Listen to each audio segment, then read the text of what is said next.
లక్ష్మీమాత అభిషేకానంతరం తన ప్రియమైన భక్తులకు పుష్పమాలాంకృతగా ప్రసన్న వదనంతో దర్శనమిస్తుంది.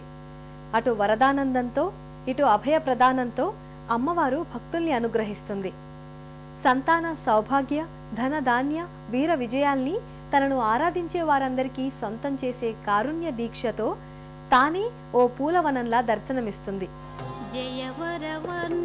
స్నపన తిరుమంజన మజ్జనాదుల అనంతరం లక్ష్మీదేవి పుష్పమాలికల మధ్య రంగుల సంధ్యాసమయ గగనంలో ప్రత్యక్షమైనట్లు భాసిస్తుంది. అరుణ పుష్పహారాల ఆవరణల మధ్య శ్వేతపుష్పమాలికలు, హస్తపద్మాలకు అరుణ పుష్పాలు, రకరకాల పూల మధ్య అమ్మవారు ఒక దేదీప్య దివ్య పుష్పంలా కనువిందు చేస్తుంది. జయ జయ హే మధుసూదన కామిని ధైర్యలక్ష్మి సదా పాలయ మాం ధైర్యలక్ష్మి సదా. అమ్మవారి వదన మండలం నీలాల గగన మండలమైనట్లు, నక్షత్రాలు కిరీటంగా రూపొందినట్లు, అమ్మవారి కనులు సూర్యచంద్రులైనట్లు, అమ్మవారి నుదుట పాలపుంత పసుపు పుంతగా ఒదిగినట్లు, అగ్ని నుదుటి తిలకమైనట్లు అమ్మవారు ఒక సంక్షిప్త విశ్వరూప విగ్రహంలా భక్తులకు గోచరిస్తుంది.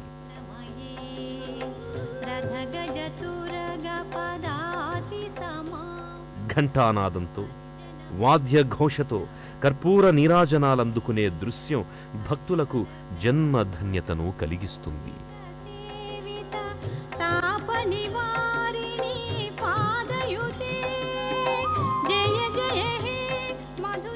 ఓంకార పంజరసుఖి అని, ఉపనిషదుద్యానవన మయూరి అని వేదం అమ్మవారిని అభివర్ణించింది. లక్ష్మీమాత తన ప్రియమైన భక్తులకు పుష్పమాలాలంకృతగా ప్రసన్న వదనంతో దర్శనమిస్తుంది.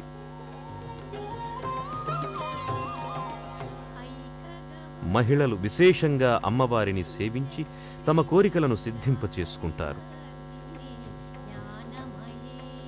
అటు వరదానంతో ఇటు అభయప్రదానంతో అమ్మవారు భక్తుల్ని అనుగ్రహిస్తుంది.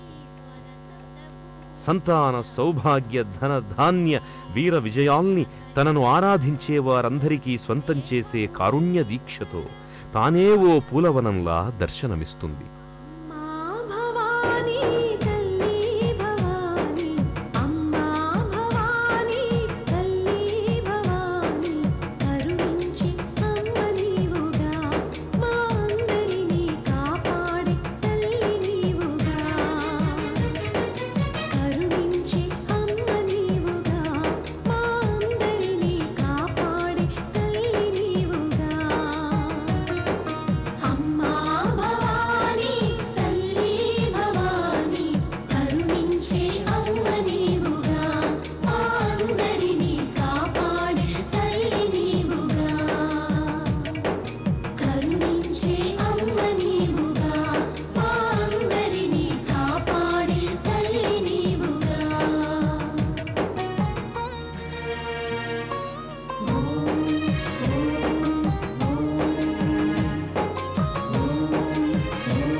లక్ష్మీదేవిని మహిళలు సంతానలక్ష్మిగా, సౌభాగ్యప్రదాయినిగా, శరణంటే ఆదుకునే కరుణామయిగా ఆరాధిస్తారు.